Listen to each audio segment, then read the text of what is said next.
National Trust hosting scores of scientists this week for the 4th Bahamas Natural History Conference at the Bahamas Convention Center. Under the theme Pathways to Conservation, this conference will address natural history research on species, their habitats, geology, and geography. The gathering will provide attendees with opportunities for academic interaction and enrichment, as well as open up dialogue between the research community and policymakers.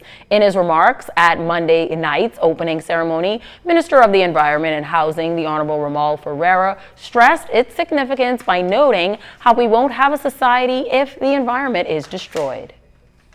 It is very impressive that scientists and conservationists are taking advantage of this conference to discuss the research in relation to recommendations for regulations and management that will contribute to the sustainability of marine resources. A NASA Group of Fisheries workshop, a flats fishing workshop, and the Bahamas Protected Areas Fund in hosting a workshop to discuss sustainable financing to protect our areas.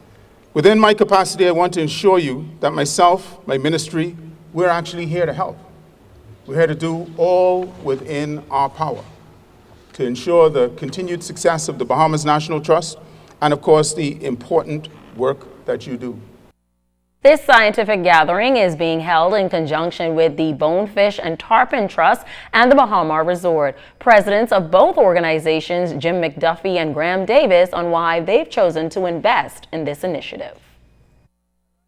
We came here to these islands initially because of your world-renowned fishery with its pristine habitats and healthy populations of bonefish. It was a living laboratory for us, a place where we could acquire new knowledge about the species that was important not just to the Bahamas, not just to Florida, but really across the entire hemisphere. Bahamas and the Bahamas Resort Foundation recognizes that the tourism product is inextricably linked to our environment, and that the Bahamas is such a rich environment in its biodiversity, and the conservation and successful management of our natural resources will help sustain ecological integrity, strengthen our tourism product, support conservation, education, and awareness for our guests in the local community.